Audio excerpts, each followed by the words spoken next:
Indian society में बहुएं सबको virgin चाहिए और सच कहूं तो यहाँ ही नहीं बहुत सारे देशों और कम्युनिटी में यही होता आ रहा है। वर्जिन मतलब जिसने कभी सेक्स ही ना किया हो। लेकिन आज के टाइम पर ऐसी बहुत ही कम लड़कियां होंगी जो वर्जिन होंगी या जिन्होंने कभी सेक्स नहीं किया होगा। तो भाई अगर बहू बनना है तो क्या करें? डोंट वरी, क्योंकि एक तरीका है जिससे आप दोबारा वर्जिन बन सकते हैं, हाइमेनोप्लास्टी। हाइमन एक पतली कवरिंग है जो कि वजाइना की ओपनिंग को कवर करती है। नवजात शिशु में ये पेट के अंदर ही बनने लगती है एंड जब बच्चा होता है, लड़की होती है, तब भी ये कवरिंग रहती है। लेकिन कोई भी अगर वो लड़की अच्छी एक्टिविटीज में हो, बहुत एक्टिव हो, cycling, gymming, yoga, sports, dancing, इन सब एक्टिविटीज के कारण भी ये हाइमन ब्रेक हो सकता है।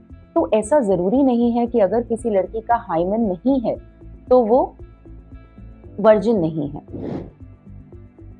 अब शर्माना, हौ करना, कान बंद करने से नहीं चलेगा और जज तो बिल्कुल मत कीजिएगा, क्योंकि आज हम इसी टॉपिक पर बात करेंगे।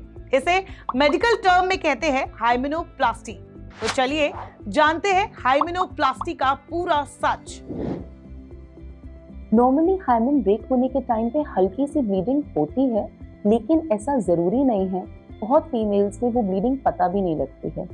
गलत बात यह है कि काफी समाजों में ये जो ब्लीडिंग है इसको रिलेट किया जाता है लड़की की वर्जिनिटी से, जो कि बहुत ही गलत है। कॉस्मेटिक सर्जरी का ट्रेंड पूरी दुनिया में अब बढ़ गया है।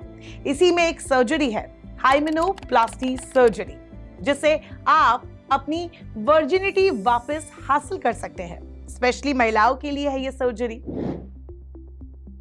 बात इतनी सी है कि ये हाइमेनोप्लास्टी सर्जरी कहीं भी हो, समझिए वहां कंजर्वेटिव कल्चर है, जहां शादी से पहले लड़कियां अपने पति, परिवार, ससुराल वालों की तसल्ली के लिए अपने हाइमन को रिस्टोर करती है। हाइमन के फटने पर हल्की सी ब्लीडिंग होती है। कई बार ये इतनी मामूली होती है कि पता भी नहीं चलता। लेकिन हाइमन को वर्जिनिटी का पैमाना मानने वाला समाज उस ब्लीडिंग के होने या ना होने से ये तय करता है कि कोई औरत वर्जिन है या नहीं। So virginity basically means a state where a person never had any sexual intercourse. तो बेसिकली ये मेल्स में भी होता है, फीमेल में भी होता है। One very important fact is कि फीमेल की वर्जिनिटी के लिए उसका हाइमन होना प्रूफ नहीं होता है। So there are various other factors जिसमें हाइमन ब्रेक हो चुका होता है, even if the female is virgin. Virginity किसी समाज के किसी एक अलग कम्युनिटी या तबके के लिए ही अहम नहीं है, बल्कि ये गरीब हो या अमीर, गांव के हो या शहर के, सभी के लिए मायने रखती है। और इसी वर्जिनिटी के चक्कर में कई देशों में इसे पवित्रता से जोड़ कर देखा जाता रहा है। डॉक्टरों का कहना है कि पिछले 15-20 सालों में हाइमेनोप्लास्टी का ट्रेंड बढ़ा है और अनमैरिड लड़कियां इस तरह की सर्जरी कराने के लिए ज्यादा आ रही हैं। डॉक्टर बताते हैं कि हाइमन रिस्टोर करवाने के लिए आने वाली ज्यादातर लड़कियों की उम्र 20 से 30 के बीच में होती है। बेसिकली ये सर्जरी यंग फीमेल ज्यादा कराती हैं और 20 से 30 साल 35 साल की उम्र की होती हैं। मोस्टली बिफोर मैरिज, शादी से पहले सर्जरी कराई जाती है। ये एक तरीके की माइनर सर्जरी है, कोई मेजर सर्जरी नहीं है, ज़्यादा कॉम्प्लिकेशंस नहीं होते हैं। लेकिन इम्पॉर्टेंट ये है कि किस कारण की वजह से ये कराया जा रहा है। हाइमन एक पतली कवरिंग है जो कि वजाइना की ओपनिंग को कवर करती है। नवजात शिशु में ये पेट के अंदर ही बनने लगती है एंड जब बच्चा होता है, लड़की होती है, तब भी ये कवरिंग रहती है।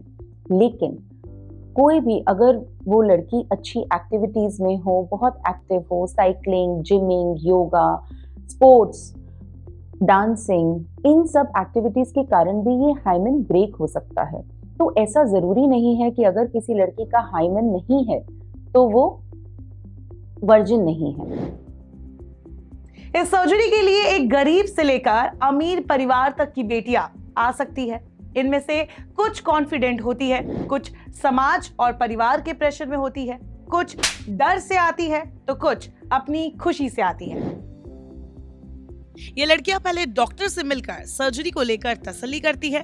किसी भी बड़े अस्पताल में सर्जरी का खर्च 50,000 से 1,00,000 तक आता है। ऐसे में ये लड़कियां डॉक्टरों से कंसल्ट करने के बाद छोटे क्लिनिक्स में सर्जरी करवाती है, क्योंकि ये बड़े अस्पतालों की तुलना में सस्ते पड़ते हैं। साथ ही वहां पेपर वर्क नहीं करना होता है और छोटे क्लिनिक में प्राइवेसी बनी रहती है। डॉक्टरों के मुताबिक ये सर्जरी आधे घंटे में हो जाती है। अगर बड़े अस्पताल में लड़की सर्जरी करवा रही होती है तो उसे 2 घंटे पहले आकर पेपर वर्क पूरा करना होता है। फिर लोकल या जनरल एनेस्थीसिया देकर हाइमन रीस्टोर किया जाता है, जिसके बाद वो लड़की घर चली जाती है। इस प्रोसेस में 5 से 6 घंटे लग जाते हैं। खैर, आगे बढ़ते हैं, बात करते हैं उस अमेरिकन फेमस रैपर की जो खुद ऐसी कंजर्वेटिव सोच का शिकार रह चुका है। कुछ साल पहले मार्वल के एंटमैन में एक्टिंग करने वाले क्लिफर्ड जोसेफ हैरिस जूनियर, जिन्हें टी.आई. के नाम से जाना जाता है, को सोशल मीडिया पर जमकर ट्रोल किया गया था। पता है क्यों? क्योंकि उस टाइम पर सिंगर ने एक चैट शो के दौरान बताया था कि उनकी बेटी 18 साल की हो गई है और वो हर साल उसका हाइमन चेक करवाने के लिए गायनेकोलॉजिस्ट के पास लेकर जाते हैं, ताकि वो जान सके कि बेटी वर्जिन है या नहीं। खैर, इसके बाद दुनिया भर के मेडिकल स्टाफ्स और ऑर्गेनाइजेशंस ने रैपर को जमकर लताड़ लगा दी थी। WHO का कहना है कि कम से कम 20 देशों में वर्जिनिटी टेस्ट की प्रैक्टिस की जाती है। यूनाइटेड नेशंस कहता है कि यह टेस्ट पेनफुल, इनएक्यूरेट और ह्यूमन राइट्स का वायोलेशन होता है। हालांकि कुछ डॉक्टर मानते हैं कि डॉक्टर पर बैन लगाने से आप महिलाओं की मदद नहीं कर रहे, क्योंकि ऐसा करने से उन पर दबाव कम नहीं होता, बल्कि मदद का एक रास्ता बंद हो जाता है। एक्टिविस्ट और ऑर्गेनाइजेशन समय समय पर इसके खिलाफ आवाज भी उठाते रहते हैं।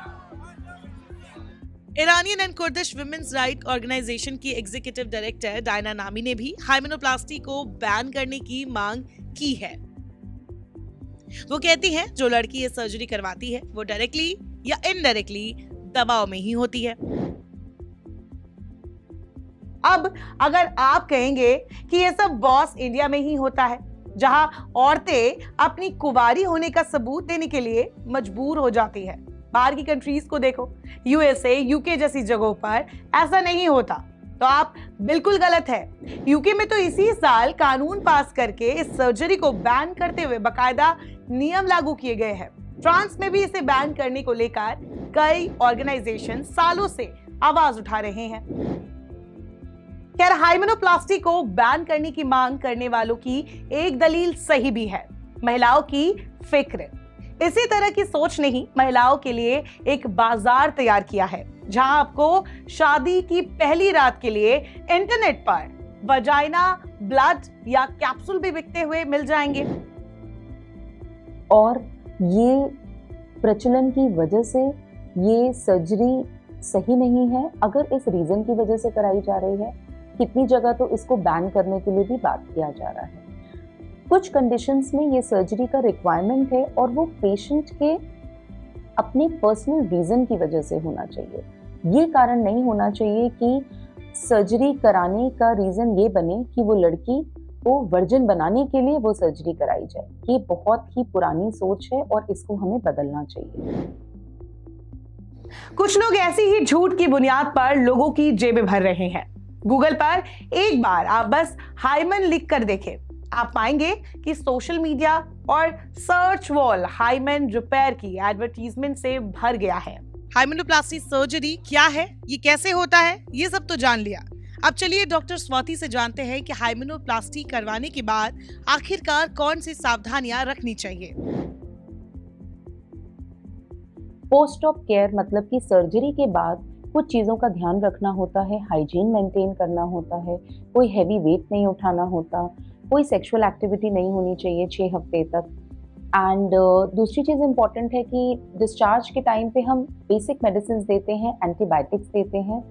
डिपेंड करता है, सर्जरी की कॉस्ट डिपेंड करती है बेसिकली कि आप किस तरीके के हॉस्पिटल में इस सर्जरी को करा रहे हैं और किस तरीके का कैटेगरी ऑफ रूम ले रहे हैं। ऐसा कोई ही सेक्टर होगा जिसमें महिलाएं अपना लोहा नहीं मनवा रही हो, लेकिन फिर भी वर्जिनिटी को लेकर सवाल सिर्फ उससे ही किए जाते हैं। पूरा दबाव ही महिला पर होता है। वो अपने पार्टनर के साथ फिजिकल होती है, फिर आईपीएल का इस्तेमाल करती है और फिर जब शादी होती है तो हाइमेनोप्लास्टी करवाती है। तो वो अपने पति ही नहीं, उसके परिवार की भी प्रॉपर्टी बन रही है और वो ये नहीं समझ पा रही है कि ये ह्यूमन राइट्स, यहाँ तक कि ह्यूमैनिटी के भी खिलाफ है। तो अगर आप हाइमेनोप्लास्टी सर्जरी किसी भी प्रेशर में करवा रही हैं तो प्लीज रुक जाइए, और अगर ये आपका शौक है तो फिर शौक बड़ी चीज है।